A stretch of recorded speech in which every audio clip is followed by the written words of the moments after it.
going on, everybody? And thank you for tuning in to the Man Up Real Talk podcast. I am your host with the most, Mr. Michael Wiley, saying greetings and salutations to all of you, our faithful followers and listeners. Listen, y'all already know we appreciate every like, every share, every click, and every download that you do to support this podcast, because we know that you can be anywhere else right now, but you hanging out with your boys, and we greatly appreciate it. Now, for all of y'all that's joining us for the first time, I want to say welcome. And for everyone else, I say welcome back, because your boys is back on the air with the Man Up Real Talk podcast, the podcast for the people. And as you can see, distracted by the Bulls game is my brother from another mother, Mr. Philip Hines, a.k.a. Mr. Classic, a.k.a. OG Triple OG, who is always definitely in the building. What's going on, my friend? First of all, there's no Bulls game on. Second of all, I was on mute. Smarty pants. What's going on, bro? How you feel, bro? Man, I'm doing good, man. I'm doing good. Listen, if you're in the chat, I need you to shout yourself out. Let us know that you're in here. Just say, Mike, we in the building, so we can acknowledge you and appreciate you for hanging out with us. Yeah. But I need you all to like and share. So let's get this. Listen, look, this is going to be a good one. This is going to be a good one. I promise you it is. Nephew, what's going on? I see you in the building. I appreciate you, man. I see my sister-in-law, Jackie. She in the building. Sister Mitzi, as always. God bless your ministry. Missy is in the building. I appreciate all y'all, every last one, every single one. Yes, sir. Yes, sir. Hey, Sister Regina's in the building. Appreciate you. Listen, this is a good one, y'all. This is a good. See, this is why we do stuff like this, to have conversations like this. Conversations like this, man. I think this is going to be a good one, man. And I don't even want to waste time bringing our guest in, but I think it would be remiss if I did not share something with you all. And I think what I want to share with you all will help y'all to kind of understand what this particular conversation is going to be about. This, like I said, it's going to be a good one. I need y'all to chat. I'm going to play a little video, guys, and we're just going to dip right in and bring in our guest, man, because I don't want to waste a minute on just frivolous conversation. I really want us to talk and have a good time and all that good stuff. So watch this little video, and then we're gonna come right back into it, and then we're going to bring our guest in. So just check this out, y'all. Check it out.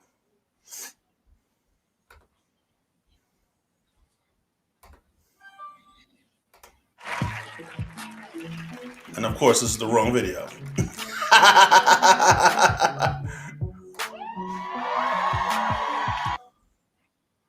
What video are you trying to show? The Weeknd? You know I don't even like The Weeknd, man. You like that song he played? That song? I do like the one song, but that's not the one. This is the one right here. All right, let's go.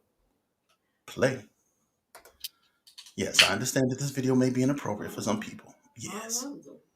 I get it. Really? It's just not going to play now? Is that what we're doing? Is The Weeknd an artist? Yes, Kelly. The Weeknd. Kelly, what kind of this show, Kelly? Yes, The Weeknd is an artist. Is The Weeknd an artist? Yes, he's an artist. Is the video not really going to show? I'll be really mad if it doesn't. You know, sometimes YouTube is great. What video are you going to show? I was going to show the clip from the Boondocks, the one that we were talking about. Oh, okay. I know which one you're talking about. With the school teacher? Yeah. But, yes. Here we go. All right. Here you go.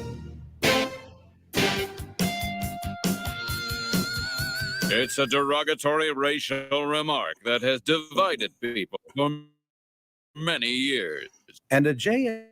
Edgar Hoover elementary teacher has now been suspended over calling a student the N-word. Stacey Renee investigates what happened and why. And what did he say specifically to you? He said, "Sit down, nigga." Riley Freeman is a third grade student. Oh, come on, video. What is going on? You know, I swear, anytime we want to have some... Okay, here we go. J. Edgar Hoover Elementary School. He's a basketball player, an avid reader, and one day hopes to spread his philosophy through rap music. He was in class when he had a verbal exchange with his teacher, Joe Petto. But Mr. Petto said it was Riley who used the N-word first. So I told him to take his seat, and here comes this barrage of insults insults. I mean, some of the words I've never even heard before. And I was just stunned. And I said, well, sit down, nigga. I just repeated the insult back to him because that's what I've been trained to do. That is not what he's been trained to do. School Superintendent Donald Richards says all teachers are taught to use appropriate hyphenated euphemisms instead of racial slurs. We have a very strict policy against teachers using the N-word or any other racially insensitive words. The district's policy is that teachers should always say N-word instead of the actual N-word, or S-word instead of saying the actual S-word. What is the S word? Well, I don't want to say it, but... Spick? No. Spear chucker. Spear chucker? Yes, see, we would encourage our teachers to say S-word instead of spear chucker. And how often do you have a problem with faculty saying spear chucker to students? We don't. That's what I'm saying. They would say S-word. But Riley Freeman denies he used the N word first. He said I used the word before, but I didn't. I wouldn't use that word ever. That word hurts people. Mr. Petto claims the version of nigger ending in ger is the racial slur, but that he was using a different version of the word ending in ga that means the same as buddy or best pal. He insists that he was using the friendly version of the N-word to better relate to Riley. I used the word. I admit it. I thought there was a difference between nigger and nigga. I thought I understood this whole thing, but I guess I don't. I need help. Whenever I hear the rappers, they say, nigga! It's in all the music. Look. Rap songs that use the word nigga in a positive way. There's tons of them. Look. Real nigga roll call. Niggas bleed. Jigga my nigga. Niggas for life. Real niggas don't die. Shame on a nigga. Suck a nigga. Ain't no nigga. The school is investigating the incident. But in the meantime, Mr. Petto has been put on unpaid leave. I just couldn't believe it because nobody ever called me a nigga before. And how did it make you feel? Like I was less than a person.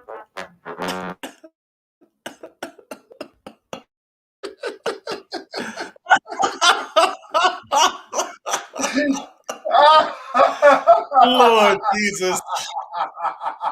Shout out to Aaron Magruder and the Boondocks. Hey, man, shout out to the Boondocks. Shout out to Aaron Magruder. Salute you, young man.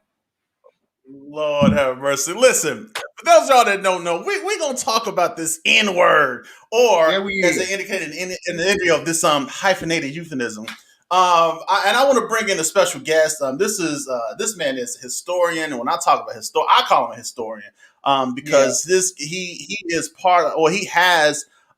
He's the owner of the Erudition Network, and you talk about Black history. And I know we just got out of Black History Month, but Black history should be every day, in my opinion. I think it's something that we need to celebrate all the time. And he is, when you talk about somebody who has a wealth of knowledge, this gentleman has a wealth of knowledge when it comes to our history, and not just going back to Columbus days. I'm talking about stuff that dates way back, to have a better understanding of who you are and what you are. And I want to bring him into the conversation, and I don't want to delay him. Mr. Eddie K Phillips of the Erudition Network. What's going on, my friend? Hey, guys. How you doing? What's going on, my brother? Doing great, man. Doing great. Listen, did you see the wonderful presentation that we had there, Mr. Phillips? Yeah, I love the Bulldogs, man. I love the Bulldogs. I appreciate them greatly. Look, I wanted to bring you on a nigga. I know. I wanted to bring you on today to have that conversation because I'm going to be honest with you. This is one of the things that I tend to be a little bit conflicted over. And I'm going to be honest with you, I was probably one of the few people that understood the teacher's frustration. And I felt a little bad for him. Here's the funny thing, for those of y'all that don't know, that was actually based off a real event that happened. Yes. Mm-hmm. And it was a high school teacher, and he was suspended for he was suspended for 10 days or something like that, because that was actually word for word pretty much. Of course, it was some creative liberties, but he actually did call a student a nigger. And the young man was like, well, I didn't use it, and I don't know why he said it. But he literally had the papers that showed the different spellings between the two versions, a list of the songs, and why he thought it wasn't an insult. I mean, all of these things. It's crazy. But, it's one of those things that it's almost to the point where some people would rather the word just not be used at all. right? Mhm. Other than just saying, well, only we have exclusivity to using it. I know there are some terminologies in Australia that when it comes to the in-laws, that there's a whole different verbiage and a whole different language almost that you have to use when it comes to referring to your in-laws after you get married. There's certain words that you're not allowed to use, or that they say you shouldn't use when it comes to your in-laws and things like that.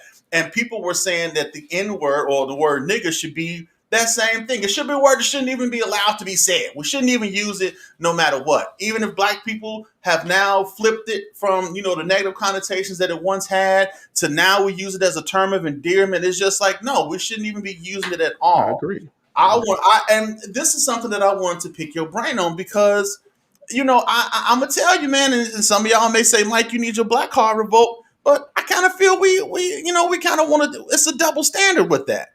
We can't. I don't see how we can say, oh, this word is so evil and it's so terrible and they have all of these things, and then the flip side of that coin, we say, well, no, we took the evil connotations away from it. We stripped it of its power, and then we use it as a term of endearment. But the moment someone else use it, we're right back angry again. So what is it? What is it about the N-word that makes it such a controversial thing?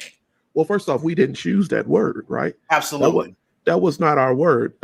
If you look at social scientists, they call it an ethnopausalism, right? Mm-hmm. In other words, it's a language of prejudice. It was used to degrade us. And so though we can tell ourselves that we flipped it, it's a pejorative. It is an insulting, contemptual word.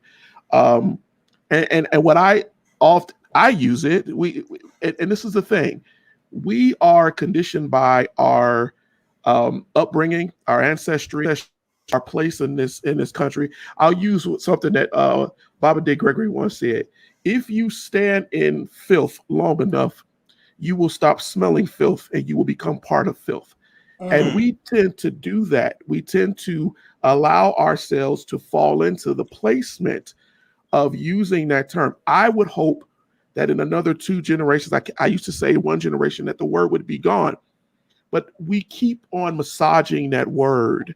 We are one of the few people in the world who walk around and use a ethnoplausalism, a pejorative word, an insulting word, to identify ourselves. You don't see other people walking up, and I'm going to use these terms as what they are. Use it. That's what we do. Use them.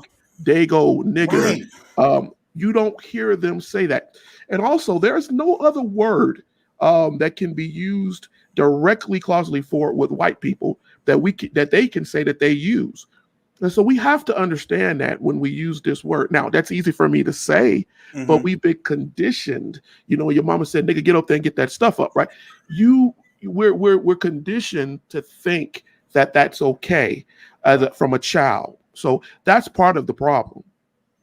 Man, I'm often convicted, and because I have young boys, right? Mhm. And I even find and my sons went to school with they went to a predominantly Mexican or Hispanic school. Like I want to say it was probably 80% Mexican and 20% black. And oftentimes I would find them in conversation with their friends, Mexicans and black, and all of them were talking the same. They were each calling each other nigger. And at first I was like, I said, don't that bother y'all? Puerto Rico have always used the word nigger. Always called each other nigger. They call black people nigger. See, I wasn't privy to that, but I asked them, I said, don't that bother you all? They was like, no, not really. They was like, Dad, you call us nigger all the time. And I'm like, yeah, but I'm Dad. And that was the only excuse that I had. But you know what, Mike? You gotta remember, your sons and generation not like ours. A lot of us grew up around each other. Mm-hmm. A lot of these kids that's coming up now, they growing up in that colorful generation now, where not all friends are just black. They got white friends, they got Latino friends, they got so your sons are growing up where they becoming friends with all races. See, we wasn't raised like that. We came up with majority. You live in a predominantly black neighborhood, so majority of your friends were black. But it's not like that now with your kids. They're coming up with they're intertwining with all races at the same time. So, brother, little nephew like the Mamacitas.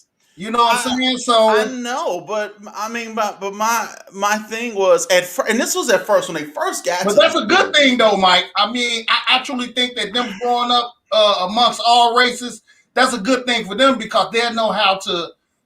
They'll be used to being around different races. Mm-hmm. Well, no, I don't mind that because the one thing when they were born, the one thing I wanted to make sure is that they understood diversity because that's just the world that we live in. Right. You're going to have to know how to get along with people that don't look like you, that don't act like you. It's just how the world is. So, for them to know different races and and to be familiar with other cultures, I'm fine with that.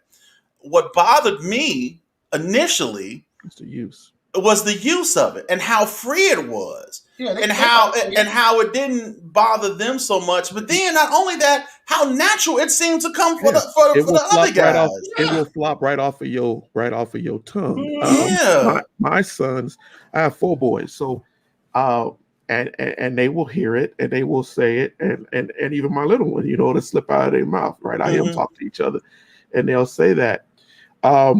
What I will tell you that I try to do with mine, especially as they are all getting older, is I try to give them, and this is a teachable moment. This is something that we need to do as Black people. I try to tell my sons, I say, yeah, that word that you just used right there, that just flipped off your tongue, is the last word that somebody heard before they left this life. And if you consider that a lot of people were murdered, lynched, killed, nigga Joe, nigga John, Bill, whatever, because that was the surname that they gave us. Right. It gives them something to think about.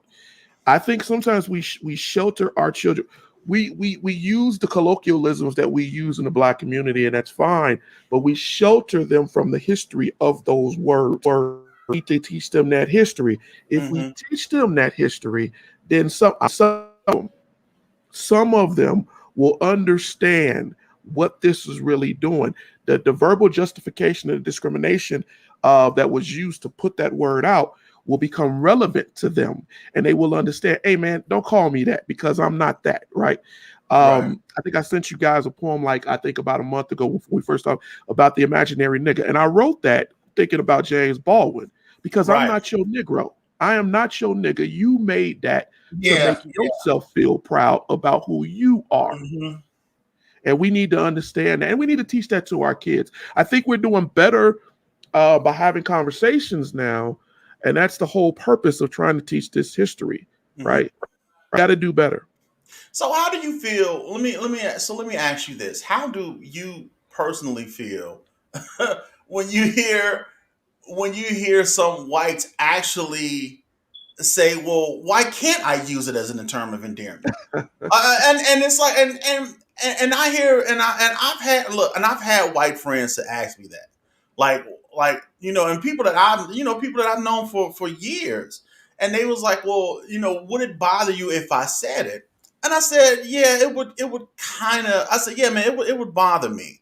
They was like, but Mike, you say it all the time, and we listen to the same music, and we sit up and they recite the lyrics and all of those things, and it's just like, why would it bother you if we friends? Why would it bother you? And I'm just like, because it just don't sound right coming from you, because Mike, I know the history of it. You hit it right there, though. So the word itself, no matter how you look at it, no matter what you say, is a division word, right? Okay. It's going to always divide.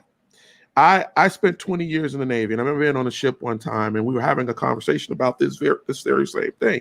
And I had white guys that I worked with, and they were like, "Well, I never said the word." Right. And he wanted to say, he said, "If I say it, don't know." But I told them something, and I've told a lot of different white men and women that I've worked with. I said, "See, this is the difference here. See, when a white person, when I see them say that word nigga, right? They're there's a moment there, just like what he did, where they say the word, they look around. Right? Because what you're trying to do is see, is it acceptable? Are they going to be mad at me? Are they going to say it's okay? But see, right there, that you've already kicked the division, right? You've already separated yourself into a situation where you want to feel included in some way with these black people. But the black people who said, because there's a split in black folks, they don't know that. In the black culture too, where you might say nigga in a room full of black folks, they'd be like, hey man, don't say that. Right? Because we don't all feel the same way. Yeah. Yeah. That's true. And there are some people who, you know, because look.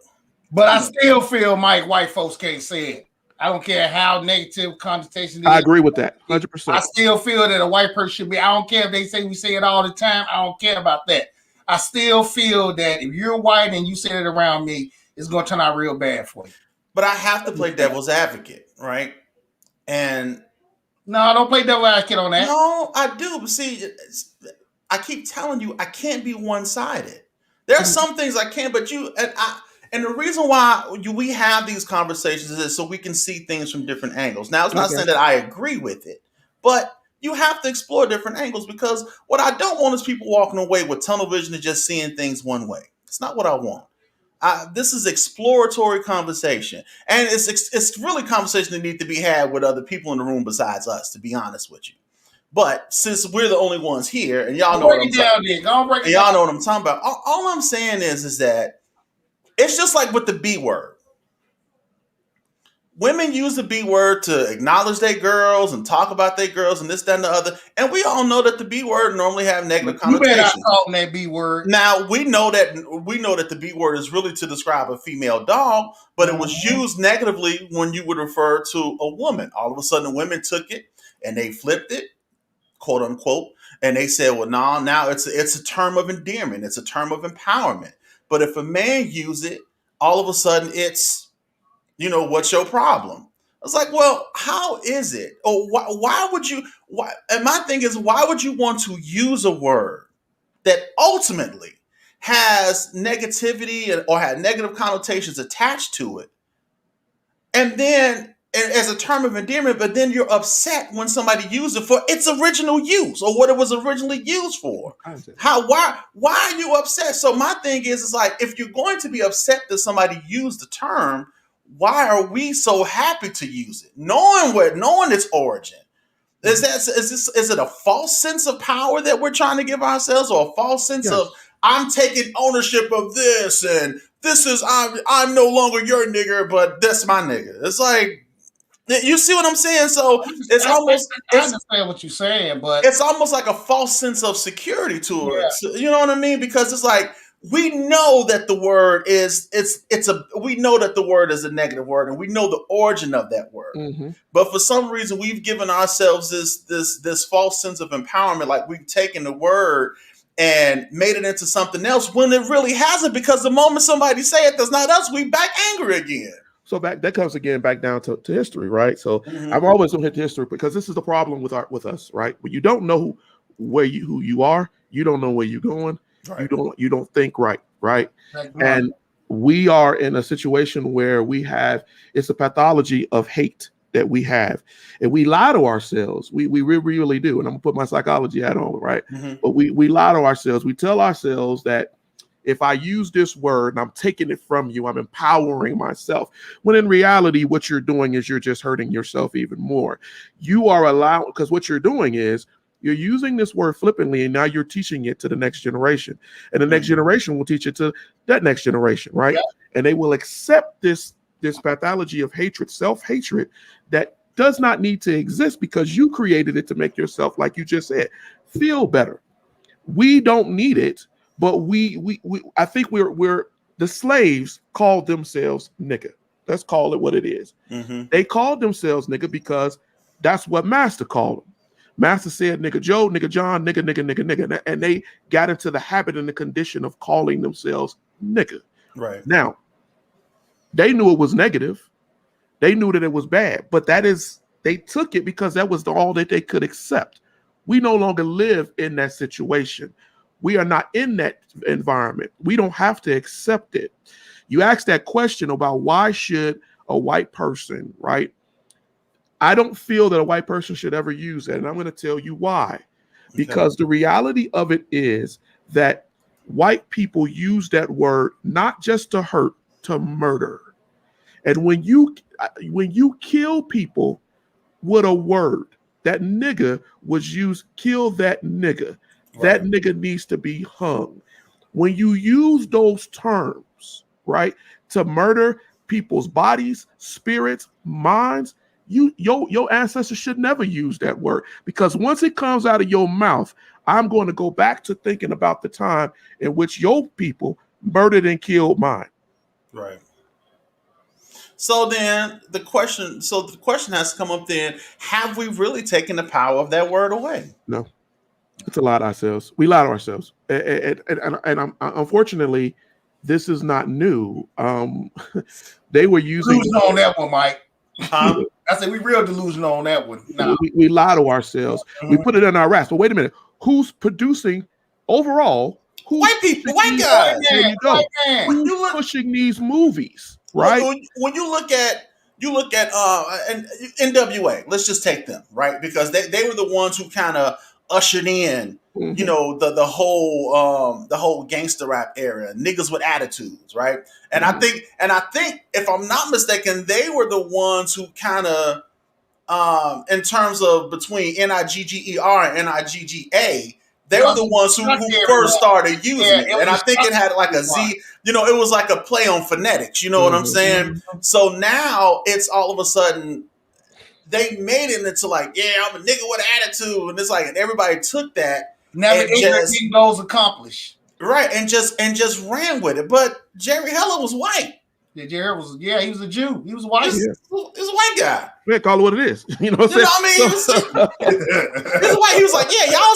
And I wondered, did he say, hey, man, y'all niggas is great? I bet he never said that, but he sat up there. He thought about that album. He thought about it. Oh, I'm sure he thought about it a couple of times. So let me tell you guys. Let me tell you. I recently, and then you guys, people will see this soon. I see that that's razor, life and death is in the it's in the tongue. But there's a man. I don't think we really understand. So I'm gonna give y'all real quick. Archibald Dunning. Most people, I think I said this recently on a video. I told people go look up Archibald Dunning. But there's another man named Charles Carroll. Charles Carroll wrote a book in 1900 called The Negro, a Beast or in the Image of God.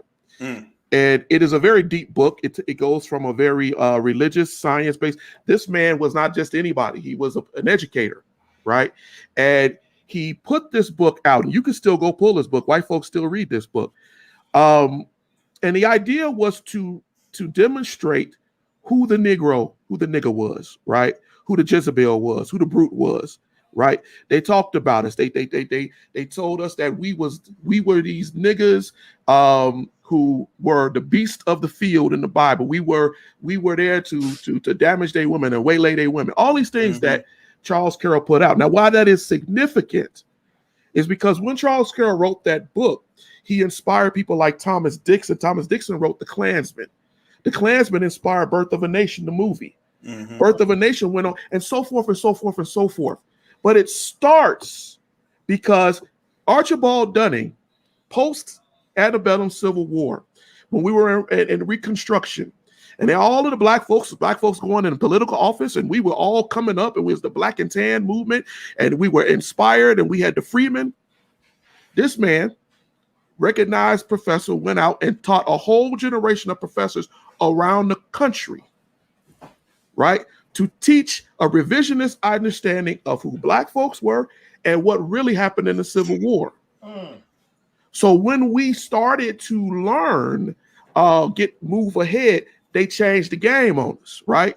So then what happened was people started getting afraid because Archibald Dunning and his acolytes said, hey, wait a minute, them niggers are going to be in homes, schools, jobs, businesses with your precious white daughter, with your wife. They're going to be around you, and you can't trust them Negroes, them niggas. And so that term again stayed in our lexicon, right? And when you go and you start reading about how they use those terms, man, how the different words, the niggerish, right? The nigger lipping, the nigger lover, you got nigger luck, right? You got what is it? Nigga work and all. It's different things that was just said. So the word stayed in our lexicon. One of the first basketball players, when he went in the early days of basketball, when first black folks that played, that was his name, nigga. That's what they put him in as a team as in his name, nigga. That was not his name. Wow. But they named him that because they wanted him to know, even though you playing with us, nigga, you are not with us. You are not up to our standard. So we have to purge ourselves of the idea that this is a positive word. That is not a positive word, and it never will be. When you had what's his name? William Calhoun wrote that book, The Caucasian and the Negro, right? This is what they're talking about. In that book, that man wrote and said that Negroes, he went on a lynching spree. They hunted a nigger down. That's what he put in the book, because they found a dead white woman. And when they found a dead white woman, they went out to go find some nigger. This is what he said. This is still in their lexicon. This is still, we saw that with the people who are running around in this country even right now. Right. They'll spit in your face and call you nigger. They want to go back to being able to call you nigger. It's a word that empowers them. And we're telling ourselves it's empowering us. It's foolish. Wow. Let me ask you a question, man. I have this discussion. I always fight with my guy about this. I'm a fan of Django Unchained. I enjoyed the I enjoyed the movie. I thought the movie was okay. I have a buddy who is not a fan of Quentin Tarantino. And reason being is because he said, Mike, he was like, dude, he said, you never noticed how many times the word nigga is used in a Quentin Tarantino movie. And I was like, and I didn't really think about it. I said, well, Mike. I said, I kind of get it for Django because that was the time that that was kind of the time frame that the movie was in. So I understood that. And he was just like, man, he was like, no, he was like, just think of all the movies like that. And he was like, did you see Hateful Eight? I'm like, but look at the time they was in. I'm like, it wasn't like it was modern day. He was like, no, man. He was like, I think Quentin Tarantino is a racist. And I was like, oh, Lord. And he was going into all that. So I'm sitting up there watching Django. And I'm like, Leonardo DiCaprio really did play that role pretty good. See your candy? And I was like, nigga is really rolling off his tongue pretty easily. And I'm sitting there, this is what I'm starting to think. And I'm like, wow. But then I'm thinking, I remember reading something about, it was an interview they had with Sam Jackson. And Sam Jackson was talking about how hard of a time Leonardo DiCaprio was having with the movie. Yes. And he was the one who told him, he said, look, he literally said, nigga, look, this is a job. Let's just do it and get it over with. And I'm thinking, like, at first I thought, okay, I get it. But then I was like, I don't know. It was one of those moments where I felt a little conflicted because I kind of understood where Sam Jackson's coming from. It's like, dude, it's a job.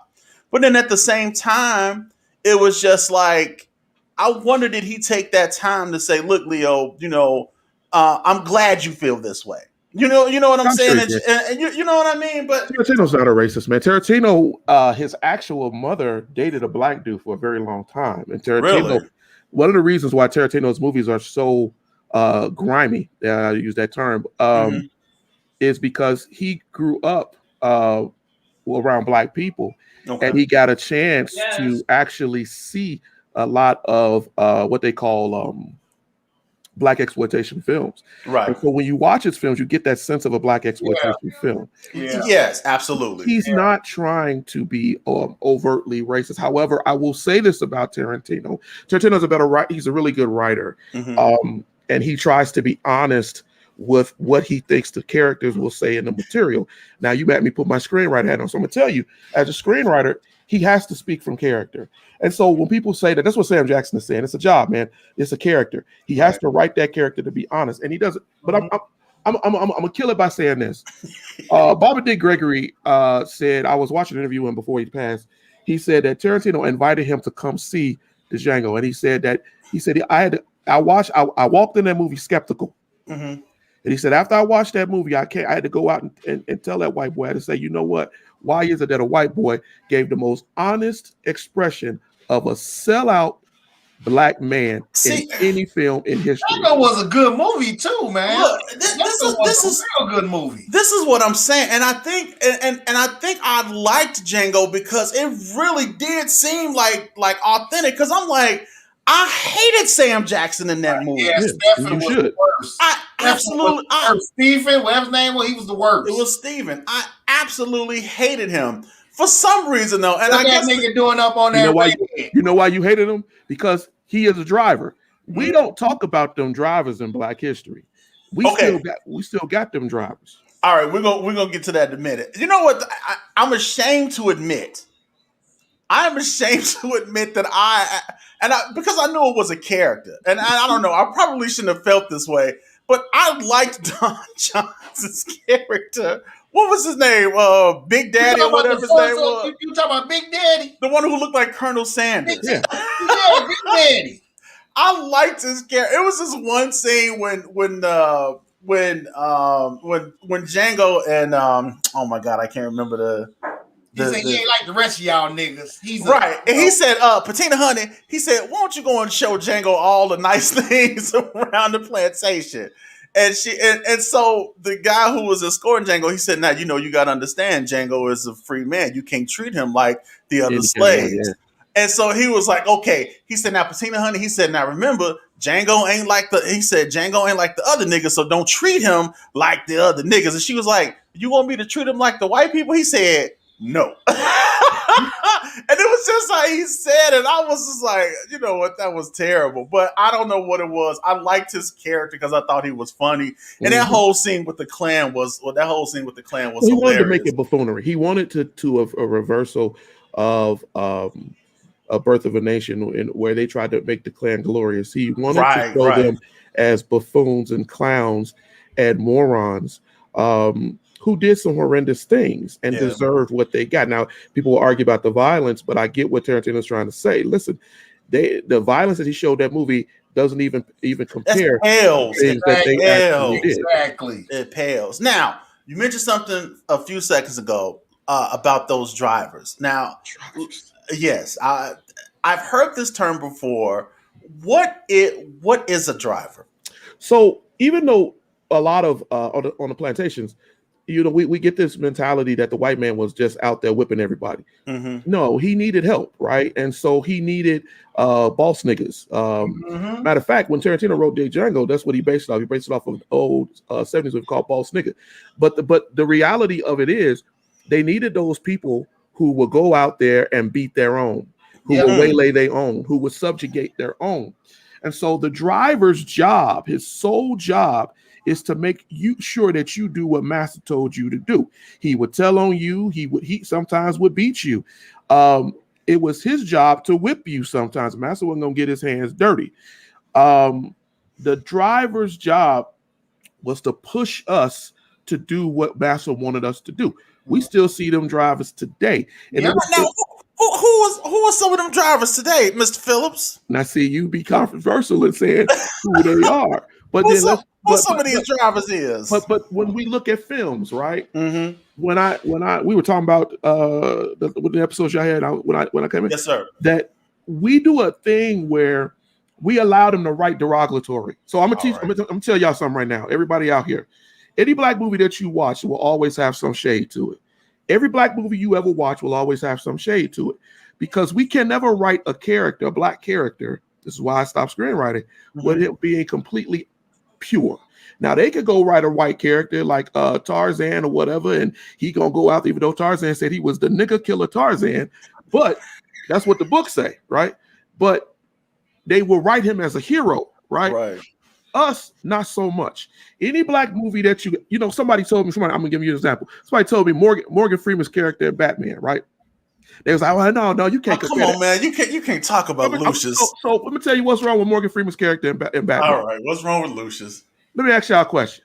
If somebody died, your boss died, and you was working the job, and you one of the top people in the executive branch, right? His son leaves. They sit your black behind in a cave, in the back room, in a factory or whatever, and tell you, hey, we ain't gonna fire you, but we just gonna keep you here to keep working. But he was in research and development. No, he wasn't. He was in a dark room by himself working. He was in research and development, Eddie. For at least 10 years. But wait a minute. Then Bruce Wayne's character comes back in Batman because they thought this was going to be an empowering character, right? He comes back, and Morgan Freeman says, I think all this is yours anyway. Man, what black man do you know that been screwed over, hey, violated? Man, boy Morgan Freeman playing like that in this movie, man? Stop playing field. But okay, listen. Now, they might have, the way he played it was kind of, no, it was written that way. Yeah. What they do? Right, because Lucius in the comic books is totally different. I agree. I agree. And that's what, and I see what you're saying with the. What's the visual, Mike? What's the visual, Mike? Right, exactly. The visual is put that way. Let me give you another one. I think I told you read what Blade, right? Somebody gave me Blade. But wait a minute. They had Blade's mama get raped. Then she didn't die. She comes back in toward the end of the movie, and she's being seductive to her own son. Right. What our message are we sending to our people? Yeah. We never write anything positive. We always give it a little bit of shade to go along with the caricature or the stereotype that should be that they want to push out there. That's true. That's why I tell people there's no hero. There's no hero in film. Now in comics, yes. Yeah. And that's what irks me a lot about when I see stuff like that, because like one thing you were saying about Nick Fury, and I was like, well, no, that decision actually wasn't made by Hollywood. Nick Fury was actually a black character in the comic books, because there are different alternate universes that exist, and in one of the, I think it was the Ultimate Universe, Nick Fury was actually black, But yeah, it's like when you read the characters in the comics are totally different than how they tend to write them on film. Like I remember watching Luke Cage, and although I liked the Luke Cage series, it's like the way they was writing him, it was like I don't know. They ain't nobody ever really clean, Mike. That's really what we're saying. Yeah, and it's it does seem to always, and I understand being flawed because no one is perfect. But it always seems to be something pointed out, right? Yeah, it's like it almost seems like they go to. It's almost seems like it's they make it a purpose to point those flaws out, and it always seems to be flaws that cater to the tropes that white people are used to, right? Like it always seems. I know, getting dark. Hold on a second. All right, it always seems to be something like that, and I'm glad he mentioned Judas and the Black Messiah, because I want to ask him a question about that. Y'all probably thinking, what is he doing over here? Now you finna bring that back up. Yeah, because I wanted to ask his opinion about that. That's right. You thought I was gonna let it go, didn't you? You thought I was gonna let it go. Point across. Go ahead. I'm not trying to get no point across. We talking about it. No, we was talking about. I was talking about Judas and the Black Messiah. Oh Lord. Black Messiah. I told you I was gonna ask you about. Look. Okay, so here's a question, and look, and I'm sorry, y'all. I've really been involved in the conversation, but if you guys have any questions, please post them, because I ain't seen nobody really typing nothing. So they either really listening or they don't want to really ask no questions. World, right? Yeah. So Sean says, "How do we feel about Black Lightning?" Now, are you referring to the show or the comic? Because there's a lot about the show that I can't. There's a lot about the show that I like because it's campy, and I kind of like campy. But at the same time, because it's on the CW, and the CW has this thing about inclusion, it's like they had to make one of the daughters gay. And look, y'all already know how I feel about that. I'm not homophobic, but I just feel a certain way. I was raised a certain way. I believe a certain thing. It's just who I am, right? Now, what I'm not going to do is condemn you and send you to hell because you decide to live a certain lifestyle, but it's a lifestyle that I don't agree with. Anyway, so there's a lot of things with the show that I can't get with simply because of how they wrote or how they write certain characters. I love Black Lightning as a character, though. As a character, yeah, as a character, I really get down with Black Lightning, but I'm not a fan so much of the show. I'll watch it because I want to support it. I just wish that there are some things that they would write a little bit better in the show. So do you guys know anyone out there who Oscar Micheaux is? Heard that name? I can't say that I'm really familiar with who he is. Oscar Micheaux. So since we're talking about film, let's understand that this is nothing new. And I did something on your edition recently about it, briefly summarized. But the reality of it is this: Hollywood, even today, and I know it breaks people's heart, but it's the truth. Hollywood, even today, writers, we have 100 years, let's just say 100 years of film. Right. And because we've been writing for 100 years of film, and in the very beginning, the impetus of what we started was racist. It treated us in a very racist manner, and it has always been a racist manner. No matter what they put us in, there seems to be a negative connotation to being black, right? It's never really pure. We do something wrong. We talked about that, but there was a period in time that black people stopped going to go see movies. We stopped. We did not go to see white people's movies. And most black people do not remember this. When we talk about the Chitlin circuit, when we talk about black vaudeville, people went to go see shows. They went to go watch actual black people who directed their own films to show us as human beings. Well, the only reason why we start to go back to film, and it was after World War II, because they started to try to humanize us. But they humanized us with the idea of still, and this goes back to what we were talking about earlier, the nigga. Right. Even though you are a human, you still subservient to us. I am still superior to you. Y'all, if you ever watch Star Trek? Yes. And you know, when you watch that episode of Star Trek with Khan, where Ricardo Montalban, yes, and Shatner's character Kirk gets real upset every time Khan kind of says, "I'm superior." Yeah. Right. And Roddenberry did that on purpose because he wanted to make these white people out here watching this show see just how stupid you sound telling somebody that you superior. But what I learned in film school was visual is everything. Visual is everything. What you put on that film is what a lot of people, more than 50%, are going to believe. And they're going to take it as fact, truth, history. And we got to be careful when we do our movies, because if we don't, Nina Simone was a great asset during the civil rights struggle. They put a movie out about Nina Simone painting a brown-skinned woman, dark skin. Yeah. And then all they really talked about in that movie is how Nina Simone was out of her mind and the man kept listening. Yeah, I didn't like that movie at all. But they did that on purpose because racism has a long history and it remembers people. Right. So when you start seeing movies they'll come out, Michael Jackson, Prince, and all this stuff, they fixate on the drugs. They fixate on this. They fixate on that. They don't talk about the millions upon millions of dollars that these people gave that they didn't even brag about. Right. To help black people, to help other people, not just black folks, just this country, period. Right. So that's one of our problems. That's one of our issues. And we really need to and when we do a positive movie, they cut that. You won't find it. There's a movie. I'm gonna tell anybody, go out there and go watch. You can watch it on YouTube because the only place you're gonna find it. It's called No Way Out by Sidney Poitier. It was made in 1950.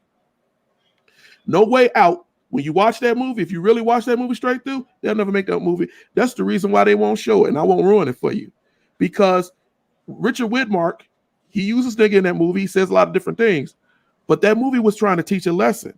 And they was like, "Oh, we ain't gonna do this no more." So we got to watch those things.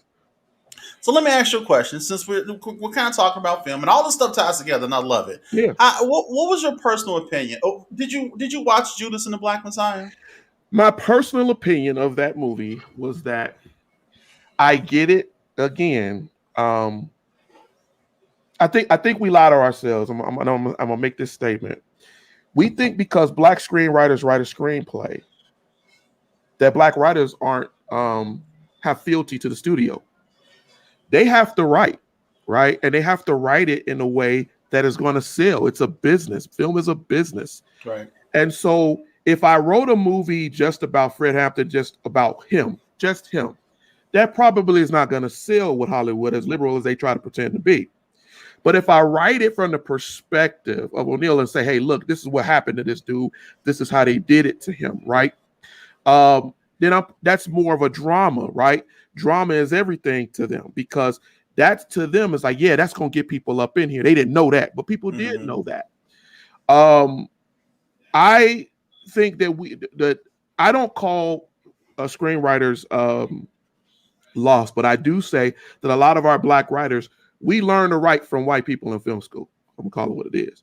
So if we all write from the same pool of stereotypes, mentalities, and things, right? We don't think outside the box. That's why I like Ryan Coogler and the different other folks who are starting to get out of that and say, listen, I'm gonna write my own story. Right.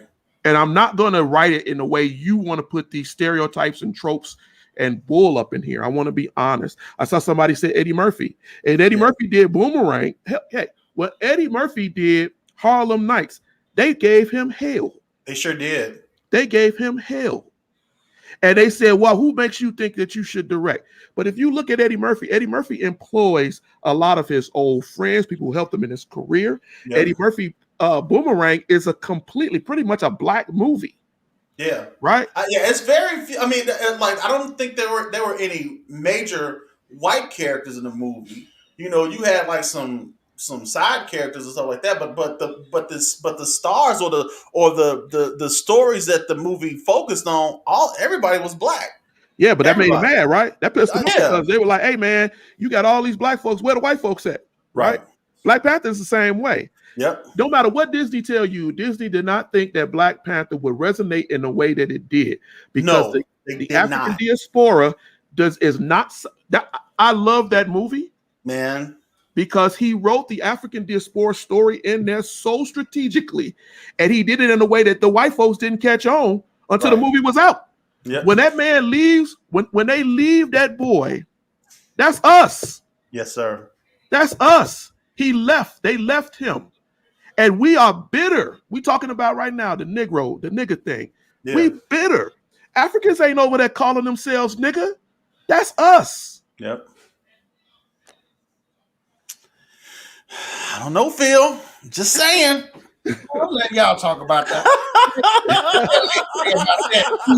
I ain't talking about that no more. I'm just saying, man. I'm gonna go back to Nina. That was a horrible movie, man. That was wrong. They had a Chloe chick play Nina, and they made her dark. Yeah. And for real, Nina Simone did a lot, man. People just know her from her music, but she was heavy into civil rights and all that. Heavy. And all they talked about was her being a drunk, sleeping with a lot of men, going crazy, going broke. So that movie was horrible. Yeah. Nothing positive about her really in that movie. Virginia said that Eddie Murphy said that the studios insisted that they included a white character in Coming to America. I'm sure that they did because I think it's produced by Paramount. Now here's a funny story though. On Tyler Perry's studio. Yeah, I mean, yeah, that's just space though. That don't mean nothing. I'm just saying, man. Like Ryan Coogler actually. Here's a funny story though. Ryan Coogler actually approached Eddie Murphy about doing a sequel to Coming to America, and Eddie said he didn't like it. He didn't like it. Now I'm gonna tell y'all, I like Eddie, but if this movie sucked come Friday, I'm gonna be real upset. Well, because don't be mad at Eddie, man. I'm gonna be mad. Eddie didn't have a choice, man. He didn't have a choice. Listen, Eddie, they've been asking this man to do this movie for the better part of 25 years. This is true. He didn't have a choice. He wants to do something that's empowering of black people. That's what he said. He said the only way he would do it is that if it was empowering of black people. Eddie Murphy is a very, very self-aware brother. He don't get a lot of credit for that. That's true. And he really wanted to empower. So I think that no matter what happens with it, I'm gonna give him his chance because I love what that brother tries to do. Yeah. And inspiring the next generation of up and coming people. So I loved the Dolomite movie, man. That was I thought that was excellent. You know, and I want the movie to succeed. Don't get me wrong. I really wanted to do well because you figure a sequel that's 30 years in the making. It's a lot of hype surrounding it. You know, he got the cast that I'm looking at he got a really, really great cast. And I'm really hoping that it does well. I really do. I plan on watching it. And I'm sure if just for what it's worth, it's gonna get a lot of views on the initial day because everybody is gonna everybody's gonna watch. Everybody's gonna watch. He Everybody's ain't worried about the money anyway. He just Exactly. He ain't worried about no money. I mean, Eddie been straight. All right, this is the last question. Then we're gonna have to get up out of here. What about Jingle Jangle? I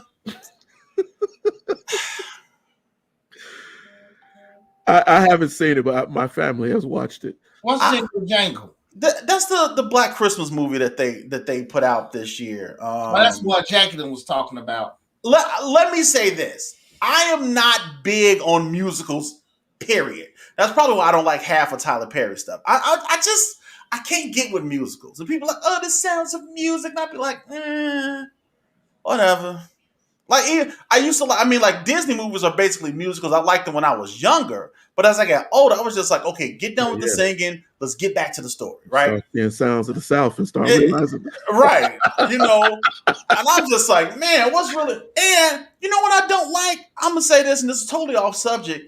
So I think you just mentioned that. They don't even have that on Disney Plus. No, they will not. They don't have, I'm like, where's Brad Bear and Brad Rabbit? I want to hear Zippity Doo-Dah. Y'all playing, but they won't have that. And they were at one time considering on cutting the crows out of like editing the crow scene out of the Dumbo movie.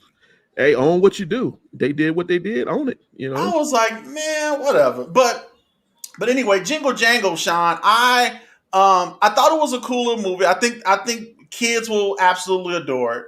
You know, because it's Christmas and it's kids and all that type of stuff. I do like I appreciate the effort that they put into it, because I like that, like when you go into the town, a lot of the stores and the streets, they were named after Black inventors. Even the clothes that a lot of the people had on, it was like an infusion of like kind of old English and like African patterns and fabrics and stuff like that. It was cool little things that they put into it that, you know, that made it attractive. And I mean, the music was decent. I ain't gonna sit up there and say I'll go and buy the soundtrack, but I thought it was cool. I will say this. What's his name? Michael Keegan, is that his name? I really enjoyed his song. I don't know why. I thought his song was cool. But like I said, I'm not a musical fan, but I enjoyed his song. But I thought it was, for what it was worth, I thought it was okay, and it was pretty good. Let's say, you know, I think he was afraid of Ryan Coogler would get more credit. I don't know if that's it. I don't know. I really don't know why he didn't. Maybe Ryan Coogler's was more maybe a little bit more serious than what he wanted. I'm not really sure why he rejected it. Eddie Murphy was more impacted in Dreamgirls than this new Coming to America movie. Well, I don't know. I ain't seen the movie yet. So how we know that? We don't know yet. Yeah, I don't know yet. So I kind of like folks ready to bomb the man movie before it came out. Well, I mean, you know, I mean, we just have to understand, y'all. Black unity. Stop Black it. unity, and understand drivers. Right. What they're driving you to. We're gonna get better, y'all. I honestly believe we're gonna get better. You know, until then, y'all know y'all my niggas though. Listen, it is 7:00, Mr. Phillips. Man, look, I appreciate you. We gotta have you back already. Yeah, man, dude. It's like time be flying, man. You gotta come back on with us, brother. You gotta come back man. on. We're gonna have to have you back on. I'm here for you. You know, I appreciate you guys asking me to come on and talk about some of this stuff. Absolutely. Listen, real quick. Y'all go subscribe to his YouTube page. I was just about to say, real quick, why don't you go ahead and plug the Erudition Network? Let them know where they can go and how they can subscribe and all of that good stuff. Yeah, you go. If you for right now, we're on YouTube. We're starting up. We're really starting to push this. We got some things getting ready to come. Erudition Network is about Black history, but it is also about American and world history. We touch a lot of different things, but what we really, really want to do is empower and teach people and try to get folks to understand what's, you know, where they come from. And so, yeah, go to look for the Erudition Network on YouTube. We're on Facebook. We'll be doing some games coming up. We're going to bring back the Black History Bowl, try to get the young people involved and stuff like that. So it's a lot that we got coming on down the pipe. Cool. Hey, man, maybe we can do a collab with that Black History Bowl, man. I like that idea. That's kind of dope. Yeah, we have to do something to teach history and to grow it. And so even though Yeah. I will do lessons and I'll talk about it, I want people to actually start to retain that history. Yeah, and I think we just need to start doing things to get, I think, the young people more involved, man. Yes. I tell this story all the time, and I know it's going a little bit over 7, but whoever's going to leave already left anyway. Mhm. I tell this story all the time because it's something that just sat out to me. Like I was telling my wife how we was watching Moana, and I feel I even told you this story. And Moana was, she when she was growing up, she had this affinity for the ocean and for the seas and all this stuff, and she didn't really understand why, because her father would always keep her away from it. And eventually she got to a point where she got old enough where her grandmother kind of led her to this cave, and there were these old defunct ships and everything. And somehow, always, she got in contact with her ancestors, and she found out that her people were explorers and they were navigators, and the seas were they basically lived on the ocean, and she ran out of that cave and she was excited and she was screaming, "We're explorers!" And she was just ecstatic, that because now she understood Knowledge itself. why she was the way she was. And I was, I was like, oh man, that's cool. But then I instantly felt bad because I'm like, how many of our kids will never experience that? They don't. Just not knowing, where they're from and who they are and why they are the way they are. Some of us go back to grandma and great grandma, maybe even great great grandma, and that's it. But to really know, like why you are the way you are and who you are, that's something that I think, yeah, man, it's But Mike, it's like what I always say, man, it's like it's going to be up to us to teach the next generation. Yes. Yeah, absolutely. Yep. Now let me show y'all black people at its finest. This is my sister-in-law. Why is she on my podcast soliciting? No, don't nobody want to buy no popcorn. Yeah. Well, y'all want to buy some popcorn. Jennifer, get off the doggone thing. Why is she soliciting on the podcast? I promise you, boy. Black people all understand. Y'all best. Yeah, I tell you. Mr. Phillips, look, I appreciate you, man. Yeah, man, that's crazy how time flies. But we definitely got to have you guys. Oh, man, anytime, man. You always got to sit at the table, man. We appreciate you coming on. Listen, you guys go and check out the Erudition Network. There's an actual test on the website that you can take and see how much you really know your and black there's history. another one coming. Oh, Lord. Yeah. I got 5 out of the last one. I was like 5 out of 11. I was like, I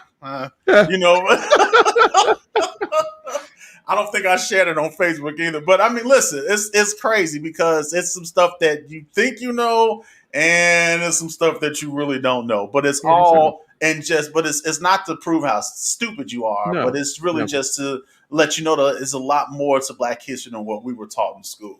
Yeah. So if you get a chance, absolutely go and check out the Erudition Network. Go to his YouTube channel, subscribe. Go to our YouTube channel and subscribe. We have a YouTube channel. Yes, finally, it's there. And please go and subscribe to it. We're trying to build it because we're going to be doing some things and doing it exclusively on YouTube. So you all go, if you haven't done it, go and check out the YouTube channel, subscribe, click onto that little bell so you can get notifications and all that good stuff. Next week, we're going to have John Bennett. He is a principal in the Chicago public school system. He's going to be on next week, and we're going to be talking about e-learning, y'all. A lot of y'all done had y'all kids. Some of y'all kids is going back to school. Some are not. Some of you have complained that e-learning, oh my God, the kids are failing. But is it really because of the kids? Mm-hmm. Is it really because of e-learning? Or is it because of you? We're going to talk about that next week. So make sure y'all come and hang out with us next week. John Bennett, Chicago Public School System. He's going to be here with us on next week. And then after that, I don't know. We got a good month lined up for you guys. So just make sure y'all tune in. Keep it locked right here. We'll be back Thursday talking about some random stuff. So if you ain't doing nothing on Thursday, come and hang out with your boys. We're going to be talking about any and everything. Who knows what we're going to be talking about this week? Maybe I'll talk about Barack Obama just to get Phil heated. Because, he loved him some Barack. Look at him. Close the show out, man. Close the show out, man. Look at him. So look, man, I love y'all. I appreciate y'all. And that's going to be it for us. And on behalf of Mr. Phillips and Mr. Hines, until we talk again, my friends, y'all get 2 fingers to the side. Holla at your boys. Peace out. Because we out of here. Peace. Peace. Go to YouTube, like the channel.